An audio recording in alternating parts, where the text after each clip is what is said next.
할렐루야. 오늘은 성탄 후 첫 주일이고 또한 2024년의 마지막 주일입니다.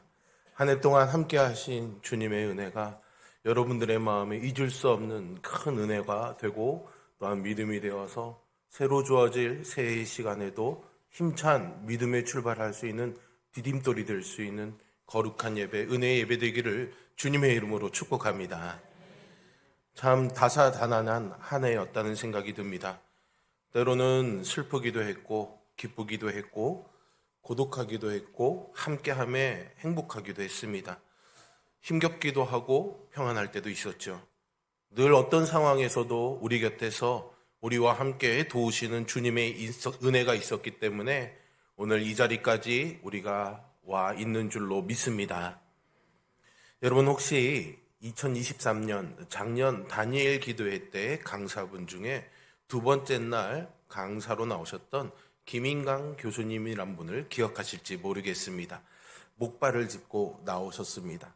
굉장히 어눌하게 말씀도 잘 못하셨지만 그 안에는 깊은 신앙의 고백이 있었음을 은혜 받았던 기억이 있는데요. 이 김인강 교수님께서는요, 충청도에서 농사꾼의 6남매 중에 막내 아들로 태어났습니다. 2살 때 소아마비를 앓아서요, 안전뱅이로밖에 지낼 수가 없었죠.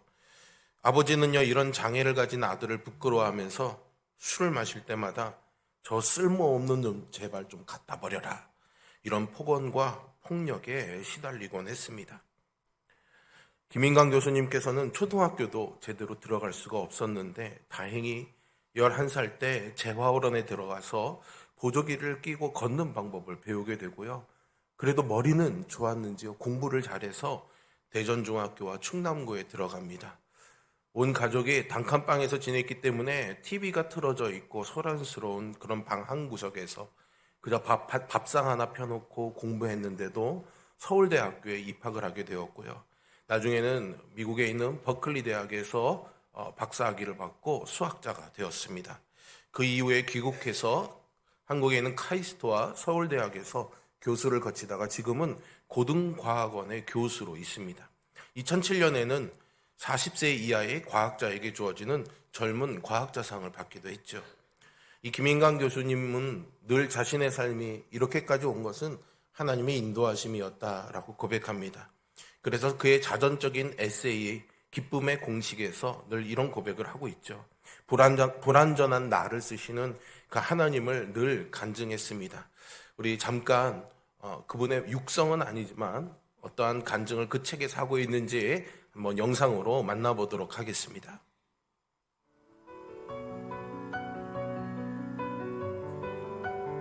대학교 3학년 때 목발을 짚고 무거운 가방을 맨 채 너무 많이 걷다 보니 갈비뼈와 폐가 부딪혀 폐에 큰 구멍이 났습니다. 의사는 당장 수술을 하지 않으면 죽을 수 있다고 하였습니다.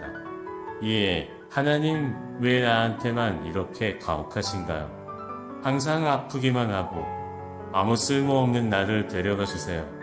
라는 눈물로 기도했습니다. 그때 문득 등 뒤에서 들리는 찬송 소리가 들려왔습니다.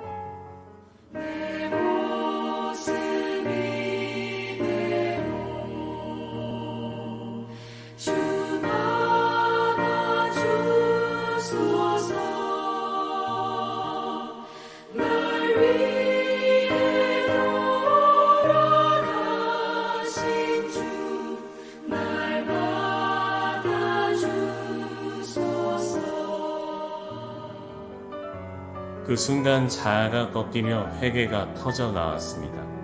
욥처럼 하나님의 모든 주권과 통치권을 인정하게 된 것입니다. 나처럼 연약한 자에게 희망을 주는 것이 하나님의 뜻임을 깨달았습니다. 하나님은 육신을 의지하지 않는 법을 내게 가르쳐 주셨습니다. 나는 아파서 누워있는 동안에 기도하는 법과 성경 읽는 법, 그리고 고통 가운데 찬양하는 법을 배웠습니다. 하나님이 이 김인강 교수에게 주신 은혜는 고통 가운데서도 찬송하는 법을 배운 것이죠. 성경에는요, 이 교수님처럼 고통 가운데 하나님을 찬양했던 사람들의 이야기로 가득 차 있습니다. 여러분들의 삶에도 고통 가운데 하나님을 찬양하는 이야기로 가득 채워지기를 주님의 이름으로 축복합니다. 욥도 그랬고요. 다윗도 그랬죠. 이사야 선지자도요. 마찬가지였습니다. 그는 이사야서 61장 10절에서 내가 여호와로 말미암아 크게 기뻐하며 내 영혼이 나의 하나님으로 말미암아 즐거워하리니라고 고백합니다. 이 말씀만 보면 이사야 선지자에게 뭐 좋은 일이 있었구나, 행복한 일이 있었구나 이렇게 상상해 볼 만합니다. 하지만요, 성서학자들은 이사야서 61장이 이스라엘 백성들이 포로 생활 중에 쓰였던 성경책으로 보고 있습니다. 나라를 잃어버리고 포로로 잡혀와서 희망이 없는 그 상황에서 선지자는 오히려 내 영혼이 하나님 안에서 즐거워할 것이다 노래하고 있는 것이죠. 영혼이 즐거워한다라는 것은요, 그저 피상적인 즐거움이 아닙니다. 그래 그냥 즐겁지 이렇게 하는 것이 아니라는 거예요. 늘 충만한 상태를 말하는 겁니다. 목마르지 않고 부족함이 없는 그 즐거움을 말하는 겁니다. 육적인 것이 채워지고 상황이 평안해서 드리는 찬양이 아니라 어떤 상황에서도 부하든지 가난하든지 궁핍하든지 풍요롭든지 간에 영혼이 늘 하나님 앞에 충만하여 찬양하고 즐거워한다 고백하는 것이죠. 상실과 절망 속에서 이렇게 찬양한다고 고백하는 이 이사야의 말씀이 혹여나 궁핍과 상실과 헛헛함 속에 살아가는 우리 신자들이 있다면 위로와 소망이 되는 그런 말씀이 될 수 있기를 주님의 이름으로 축복합니다. 그런데 말이죠, 여러분, 우리가 정작 이런 말씀을 붙잡고 살아간다는 것, 그리고 이런 말씀을 우리의 삶에서 정말로 진실되게 경험한다는 것, 솔직히 쉬운 일은 아닌 것 같습니다. 왜냐하면 우리의 삶이 절대로 넉넉하지 않기 때문이죠. 아무리 피해가려고 하고 아무리 저항하려고 해도 뜻하지 않는 고난과 어려움이 눈물 짓게 하는 일들이 늘 우리를 찾아옵니다. 그러다 보니까 신자니까 늘 그렇게 들어왔으니까 주님 안에서 기뻐한다 이런 말씀은 들었지만은 현실에서 만족할 수 없으니 다른 무언가를 통해서 그 헛헛한 마음을 채워보려고 몸부림치고 애쓰게 되는 것이죠. 성경이 전하고 있는 이 말씀이 틀림없는 사실이라면 우리가 이런 말씀의 은혜를 여전히 깊이 실감하지 못하고 경험하지 못하는 것은 이 말씀이 내 삶에 실제적으로 경험되어져 본 적이 없기 때문입니다. 여러분, 지난 한 해 과연 내 영혼이 주님 안에서 즐거워하고 있다 실감할 만한 일이 있었습니까? 언제 무엇 때문에 그런 경험을 하셨습니까? 그런 고백이 있다면 살아가는 신앙의 날 동안 그 경험의 기억들을 꼭 잊지 않고 붙잡으시기를 바랍니다. 하지만요, 대부분 우리의 머릿속에 떠오르는 것들이요, 그저 내가 바라던 것들이 이루어졌던 것, 그것이 아니라면 우리 자녀들에게 좋은 일이 생겼던 것 정도일 것입니다. 한번 생각해 보십시오. 여러분들이 즐거워한 그 일이 영원에 속한 것입니까? 아니면 금방 있다 잠시 사라져버릴 안개와 같은 이 땅의 것들입니까?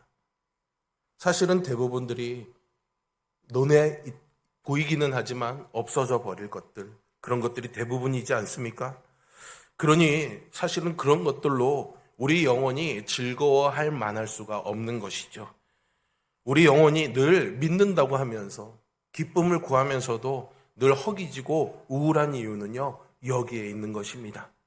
그렇다면 정말 우리가 이 영혼의 만족이라든가 영혼의 기쁨을 경험하는 것이 불가능한 일이고 그런 경험을 하는 사람은 없는 걸까요? 그렇지 않습니다. 조금 전에 말씀드린 이사야만 보아도 그렇게 고백하고 있지 않습니까? 물론 어떤 분들은 이사야가 선지자고 특별한 사람이니까 그럴 수 있는 것 아니냐 말하실 수 있을 것입니다. 하지만 여러분, 시편의 기자를 한번 살펴볼까요? 시편 148편에 보시면 이 시에는요, 하나님을 찬양하는 일에 동참해야 된다고 부르는 이들이 있습니다. 말씀을 보면요, 해와 달과 별, 바다의 쉬면, 불과 우박, 눈과 안개, 세찬 바람, 산과 언덕과 들짐승과 날아다니는 모든 것들, 그리고 세상의 모든 왕들과 백성들, 고관과 재판관들과 총각과 처녀, 노인과 아이들에 이르기까지 다 하나님을 찬양해야 된다라고 고백하고 있습니다. 왜냐하면 5절의 말씀에서 보듯이 이것은 하나님의 명령이기 때문입니다. 그래서 이 시편의 시인은 하나님을 찬양하는 것이 마땅한 일이라고 노래하고 있는 것이죠. 하지만 세상 사람들은 이 시편 기자의 노래를 들으면서 비웃었을지도 모릅니다. 왜냐하면 이 시편의 시인의 삶이라는 것이 어쩌면 이사야 선지자가 고백하고 있는 포로기에서 돌아와 여전히 언제 망할지도 모른다는 이 트라우마에 시달려야 되는 이스라엘의 공동체의 상황과 있기 때문입니다. 도무지 기뻐할 수 없는 형편입니다. 그렇다면 그가 그럼에도 불구하고 하나님을 찬양할 수 있는 능력의 근거는 무엇이었을까요? 오늘 본문의 이야기에서 누가는요, 가난하게의 몸으로 이 땅에 찾아오신 주님의 행적을 쫓고 있습니다. 율법에서 규정하고 있는 정결하게 하는 날이 다 지나가고 요셉과 마리아는 예수님을 안고 밖으로 나왔습니다. 마치 우리네 옛날에 아이가 태어나면 3, 7일을 지키는 전통과 비슷해 보입니다. 그들 부부는요, 맏아들은 하나님께 바쳐야 된다라는 이 규정대로 주님께 올려드리는 정결례를 치르기 위해 예루살렘 성전으로 향합니다. 하지만 누가는요, 이 아기 예수의 정결 예식 자체보다는 주님이 어떤 이들과 만났다는 사실을 주목하고 있습니다. 그들은 바로 시몬과 안나라는 사람이었습니다. 누가는 이 사람들이 어떤 사람인지에 대해서 특별히 설명을 덧붙이고 있는데요. 25절에 먼저 보시면 시므온에 대해서 이렇게 설명합니다. 이 사람은 의롭고 경건하여 이스라엘의 위로를 기다리는 자라, 성령이 그 위에 계시더라. 여기서 이스라엘의 위로를 기다리고 있다라는 것은요, 하나님의 구원을 기다린다라는 뜻입니다. 오실 주님을 통해서 이루어질 그 하나님의 나라를 기다리는 교회 공동체의 전통과 다 있죠. 당시에 이스라엘 안에는요, 로마의 식민 치하라는 이 상황 속에서 우리가 왜 이런 상황에 빠져야 되는 거지? 거기에 대한 반성이라든가, 그렇다면 어떻게 해야 되는가라는 질문에 대해서 서로 다른 답을 찾고 있던 다양한 그룹들이 있었습니다. 그 대표적인 사람 중에 하나가 바로 바리새인들이었습니다. 그들은 어떻게든 우리가 철저하게 하나님의 말씀을 지키면 하나님이 우리를 이 로마의 식민 지배하에서 구원해 주실 거야 라고 생각했던 경건주의자들이었습니다. 이들과는 다르게요, 무력으로 로마를 몰아내자고 하는 항전한 과격주의자들도 있었습니다. 그리고 비록 소수이기는 하지만 이들과는 다르게 우리 스스로 이루어낼 수 있는 것이 없다는 것을, 그런 기대를 포기하고 오히려 기도하고 말씀을 묵상하면서 그저 주님이 가져다 주실 위로를 구하면서 하나님의 구원의 날이 올 것을 기다리던 사람들이 있었습니다. 그 당시의 사람들은요, 이런 부류의 사람들에게 별명을 붙여줬는데 땅의 침묵자라는 별명이었습니다. 시므온은 이렇게 말없이 하늘의 위로와 구원을 기다리던 땅의 침묵자였습니다. 두 번째는 안나지요. 36절에 보시면 그녀는 선지자였습니다. 누가는 그녀가 남편과 결혼해서 7해를 살다가 혼자가 되었다라는 설명을 덧붙이고 있습니다. 아마도 비교적 이른 나이에 남편과 사별하고 84살까지 살았으니 홀로 살아왔을 그녀의 안타까운 삶을 가늠하게 하려는 의도로 보입니다. 아무튼 그날 성전에 올라왔던 사람들이 시므온과 안나 두 사람만은 아니었을 것입니다. 하지만 오늘 본문을 보면 아기 예수와 특별한 만남을 가졌던 사람은 이 둘뿐입니다. 하나님께서 그들에게 이스라엘의 위로를 경험하게 해주시기 위해서이기도 했지만 동시에 이 둘을 성전에 준비시켜야만 했던 특별한 목적이 있었기 때문이죠. 그 근거는요, 신명기 19장 15절에 있습니다. 사람의 모든 악에 관하여 또한 모든 죄에 관하여는 한 증인으로만 정할 것이 아니요 두 증인의 입으로나 또는 세 증인의 입으로 그 사건을 확정할 것이며 라고 되어 있죠. 이스라엘에서는요, 증언이나 증거가 효력을 가지기 위해서는 반드시 2명 이상의 증인을 필요로 했습니다. 바로 하나님께서는 시므온과 안나 두 사람을 세우셔서 하나님께서 증명하고 싶었던 메시지가 있었던 것이죠. 그 메시지가 과연 무엇일까요? 아기 예수님 안에 주님의 구원이 담겨져 있다는 사실과 모든 유대인들이 이 사실을 깨닫기를 바라셨던 겁니다. 하지만 이 2명의 신실한 증인이 세워졌음에도 불구하고 사람들은 자기를 찾아온 하나님의 구원을 받아들이지 않고요. 오히려 증인으로 세워졌던 이 두 사람만이 이 구원을 경험하게 됩니다. 시므온은 하나님께서 응답하셨다라는 뜻을 가진 자기의 이름처럼 드디어 오늘 자기의 인생을 향한 하나님의 구원을 맛보게 되어서 29절부터 이렇게 찬송하지요. 주제여 이제는 말씀하신 대로 종을 평안히 놓아주시는도다.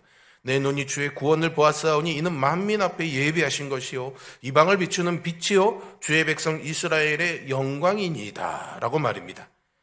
수십 년을 외롭게 고통스럽게 홀로 지내야 됐던 여선지자 안나도요, 아기 예수님 안에서 하나님의 구원을 보고 38절에서 예루살렘의 속량을 바라는 모든 사람에게 그에 대하여 말합니다. 이 둘을 통해서 드디어 우리는 앞서 우리가 문제를 제기했던 어떻게 이 고통 가운데서 하나님을 찬양하는가, 이 하나님을 찬양하는 본래의 목적과 의미를 되찾을 수 있습니다. 여기서 우리는 근본적인 질문을 한번 던져보면 좋겠습니다. 여러분, 젊은 부부의 품에 안겨있는 갓난아이를 통해서 과연 이 시므온과 여선지자 안나가 하나님의 구원을 보았다는 것이 가능한 일이겠습니까? 우리야 당연히 그 아기가 예수님이라는 사실을 전제하에 이 말씀을 보고 있지만 그들은 전혀 그런 상황을 알고 있지 못했습니다. 아직 그리고 예수님은 갓난아기일 뿐 십자가를 지시지도 않았고 부활하시지도 않았습니다. 그저 어미의 품에 안겨있는 갓난아기일 뿐입니다.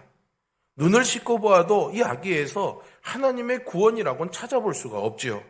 그렇다면 도대체 시므온과 안나는 어떻게 이 안에서 무엇을 보았길래 만민에게 임하는 하나님의 구원을 보았다라고 찬양할 수가 있었던 것일까요? 시므온과 안나 그들에게는요, 한 가지 공통점이 있었습니다. 그것은 그 두 사람 위에 성령이 임해 있었다라는 것이죠. 25절에 보시면 성령이 시므온 위에 계셨다라고 직접적으로 말해주고 있습니다. 그리고 선지자라고 하는 안나의 신분이 이 사실을 뒷받침해주고 있습니다. 선지자가 되어서 하나님의 말씀을 전한다는 것은 하나님의 영의 감동을 통해서만 가능한 일이기 때문이겠죠.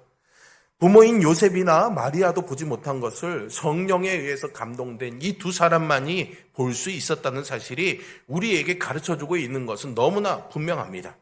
요한복음 14장 26절에 있는 말씀처럼 성령이야말로 주님의 가르침을 기억하고 깨닫게 하시는 분이기 때문이죠.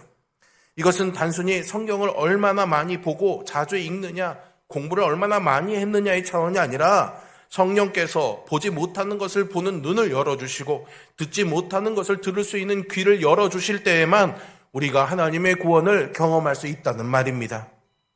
바울 사도는요, 로마서 15장 11절과 아니면 골로새서 3장 16절의 말씀을 통해서 이사야 선지자나 시편 기자나 시므온과 안나뿐만이 아니라 이제 교회인 우리도, 신자인 우리도 마땅히 이 하나님을 찬양하는 예배의 행렬에 서야만 한다고 외치고 있습니다. 모르면 몰라도 예수님을 믿기로 했다면 우리 중에 누구도 어느 하나 여기서 예외가 될 수는 없습니다. 바울이 우리가 하나님을 찬양하는 백성이 되어야 한다고 외치는 까닭은 한 가지뿐입니다. 갈라디아서 4장 6절의 말씀처럼 우리가 이제 하나님을 아빠, 아버지라고 부를 수 있는 자격을 얻었기 때문이죠. 물론 이것을 설교로 이미 여러분들이 많이 들어보셨고 교리적으로 모르는 분은 없을 것입니다. 우리 모두가 예수님을 믿고 죄 사함을 받아서 하나님의 자녀가 되었다는 것은 잘 알고 있는 사실입니다. 하지만 여러분, 이것을 아는 것과 이것을 실감하는 것은 하늘과 땅의 차이입니다. 때로는 아무리 둘러보아도 믿습니다라는 나 자신의 고백 외에는 이것을 증명할 만한 무엇 하나 딱히 손에 잡히지 않기도 하죠. 말이든 행실이든 아니면 신앙적 삶이 되었든 어떻게 해서든 내 안에서 하나님의 자녀가 되었다라는 이 증거를 찾으려고 애를 써보지만 결국 내 안에는 연약성과 부패성과 죄성으로 인해서 결국에는 실패만 거듭할 뿐 아무것도 손에 잡히지 않습니다. 당연하죠. 하나님과의 관계가 우리 스스로의 힘으로 이루어진 것이 아닌 것처럼 하나님을 아빠, 아버지라고 부르게 된 사건도 근원적으로는 바로 아들의 영이신 예수님에게 있기 때문입니다. 신자라면 보통 성령에 대해서 말할 때 성령이 누구인지 그렇다면 어떤 현상이 있어야 성령의 감동 안에 있을 수 있는지를 알고 싶어 합니다. 하지만 성령은요, 정리하고 알아보아야 하는 정보가 아니라요, 만나야 하고 경험해야 되는 하나님입니다. 여러분, 사랑은 이런 거야 라고 정리하는 것과 그냥 사랑에 빠지는 것이 같을 수가 없지 않습니까? 성령에 감동된 사람이라면 예수님의 말씀대로 무엇을 먹을까, 무엇을 마실까, 무엇을 입을까 염려하지 말아야겠다고 마음 먹거나 말하지 않습니다. 성령이 임하시면 그냥 더 이상 무엇을 먹을까, 무엇을 마실까, 무엇을 입을까 염려하지 않게 되는 줄로 믿습니다.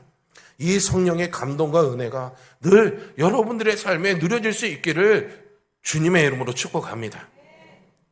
왜냐하면 성령님은요, 그런 염려나 근심의 마음을 빼앗기지 않을 만큼 이미 충분한, 그리고 완전한 넘치는 기쁨과 희락과 생명을 가져다 주시기 때문입니다.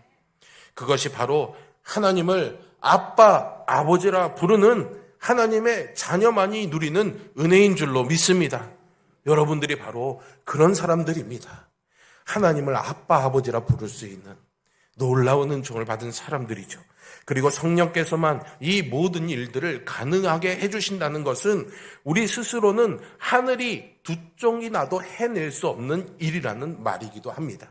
우리로는 할 수 없지만 성령님이 우리에게 올 때에 가능해지는 일입니다. 그러니 우리가 해야 될 일은 부르짖고 구하는 것이죠.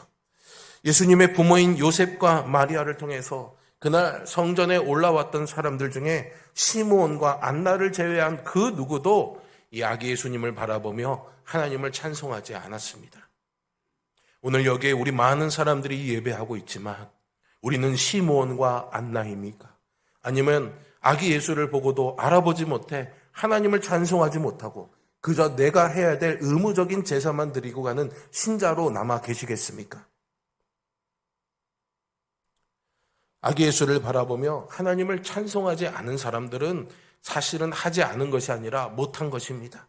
왜냐하면 그들의 눈에는 이 아기가 귀엽고 예쁘고 사랑스럽지만 여전히 아무것도 할 수 없는 평범한 아기로만 보였기 때문입니다. 하지만요, 시므온과 안나는요, 다른 것을 보았습니다. 하나님의 구원을 보았습니다. 성령이 그 위에 계셨기 때문에 그들이 성령의 인도하심을 따라 하나님의 위로, 하나님의 구원을 갈망하며 잠잠히 말씀과 기도로 살아오는 삶을 살았기 때문에 그들은 그 성령의 도우심을 힘입어 그 아기 예수 안에서 하나님의 구원을 보았으니 찬양할 수밖에 없었던 것이죠. 하나님은요, 그 하나님의 구원은요, 젖먹이 아기 예수 안에 숨겨져 있었습니다. 우리가 늘 평범하게 보는, 우리 저 잠옷실에 있는 우리 김현주 집사님 아기를 보듯이 그냥 평범한 아기를 늘 보는 것이었죠. 누구라도 눈으로 보듯이 하나님의 구원을 볼 수 있는 종말의 날이 오기 전에는 이 하나님의 구원은요, 늘 이러한 방식으로 우리 안에 평범하고 일상적인 것들 안에 감추어져 있습니다. 하나님의 구원은 대단한 일로 일어나는 것이 아닙니다. 번개가 일어나고 천둥이 치고 천지개벽하며 보여주는 구원이 아니라 늘 우리가 경험하고 늘 우리가 보고 늘 우리가 듣는 모든 상황들 가운데 하나님은 바로 이 구원의 비밀을 숨겨놓고 계십니다. 그러니 성령과 함께 해야 하는 것입니다. 성령의 말씀에 귀 기울여야 하는 것이고 성령이 바라보는 것에 우리의 눈을 두어야 되는 것입니다. 그렇게 성령과 함께 하던 이 시므온과 안나는 삶과 역사를 관통해 찾아오시는 하나님의 구원을 들여다볼 수 있었습니다. 그들은 성령을 통해 저 아이야 라는 음성을 들었습니다. 그리고 성령이 시키시는 대로 말하였을 뿐입니다. 일상적인 것, 평범한 것을 뛰어넘는 하나님의 능력을 의존하며 살아가는 것이야말로 성령과 함께하는 것임을 알 수가 있는 것이죠. 대단한 명분이 있지 않아도 됩니다. 거액을 교회에 바치는 그런 일이 아니어도 괜찮습니다. 내가 할 수 있는 일, 내 삶에 가지고 있는 작고 미약한 일이라도 그것을 가지고 성령님의 인도하심 따라 하나님 마음 따라 살아가는 그 삶 속에서 우리는 늘 이 하나님의 구원을 경험할 수가 있는 것이죠. 그들과 함께 하셨던 시므온과 안나와 함께 하셨던 그 성령님이 오늘도 우리와 함께하고 계십니다. 지금 이 자리에 여러분들의 심령에 함께하고 계십니다. 주님의 나라가 오고 있다는 이 사실에 우리 모두가 믿음과 소망을 가지고 우리의 삶을 하나님의 손에 맡기며 살아갈 수 있도록 도와주실 것입니다. 여러분, 이것을 믿으십시오. 아직은 우리의 손에 쥐어지지 않았습니다. 아직은 우리의 눈에 구체적으로 보이지 않습니다. 하지만 그렇게 보이지 않고 손에 잡히지는 않지만 반드시 다가올 영생을 기다리며 희망할 수 있도록 도우시는 것은 성령뿐이었습니다. 오랫동안 성전에서 주님의 구원을 기다렸던 시므온과 안나의 삶이 이것을 증명해 줍니다. 그리고 성령의 가르침과 인도하심이 옳다는 사실에 기대며 살아가는 것이야말로 우리 신자의 삶 아니겠습니까? 여러분은 어떤 힘에 의존하며 살아가십니까? 여러분들은 어떤 말을 따라서 살아가고 계십니까? 여러분들은 어떤 판단을 따라서 살아가고 계십니까? 우리를 자녀로 용납해 주신 그 하나님, 하나님을 아빠, 아버지라 부를 수 있도록 우리를 부르신 그 하나님, 우리를 하나님을 아버지라 부를 수 있도록 그 하나님께서 주신 그 은혜를 기억하며 하나님께서 그런 우리를 생명의 사람으로 세워가시는 성부, 성자, 성령, 한 분 하나님과의 관계성 안에서 살아가고 계십니까? 하나님과 우리를 이어주는 다리는 하나님의 말씀입니다. 하나님은 늘 말씀으로 우리에게 찾아와 주십니다. 하나님은 늘 말씀으로 여러분들에게 가까이 하고 계십니다. 이 하나님의 말씀을 듣고 순종할 때 우리는 하나님, 예수님, 성령님과의 관계성 안에서 충만할 것입니다. 여러분, 그렇게 되면은 우리가 바라는 모든 일들이 이루어질 거라는 착각에 속지 마십시오. 성경은 우리에게 그 어떤 것도 보장하고 있지 않습니다. 왜냐하면 우리의 보장된 것은 이 땅이 아니라 바로 저 하늘나라 하나님 나라에서 이루어질 약속이기 때문이죠. 그러니 이 땅에서 이루어질 그 무엇 하나 때문에 목매어 살아가며 하나님의 음성을 외면하고 성령의 함께하심을 알지도 못한 채 성전에 찾아온 아기 예수님을 바라보며 외면하는 우리가 되지 않기를 바랍니다. 하나님의 아들이신 그리스도의 영과 일치되게 되는 그 순간 우리의 영혼이 충만한 기쁨으로 채워지는 구원이 반드시 여러분들에게 열릴 것입니다. 올 한 해 주님은 그렇게 우리가 알든지 모르든지 인정하든 인정하지 않든 우리 안에서 우리와 더불어 우리를 구원하시며 365일을 동행해 오셨음을 저는 믿습니다. 그리고 다가오는 새해에도 그리고 주님이 오시는 그날까지도 이 임마누엘의 하나님이 함께 하실 것입니다. 이 성령 안에서 내 작은 일상에서 하나님의 구원을 발견하며 살아간다면 우리는 다윗처럼, 이사야처럼, 시므온처럼, 안나처럼 늘 찬송하며 살아갈 수 있지 않겠습니까? 우리 모두가 이렇게 하나님의 구원을 바라보며 주님과 동행할 수 있는 새해가 열릴 수 있기를 주님의 이름으로 축복합니다. 기도하겠습니다.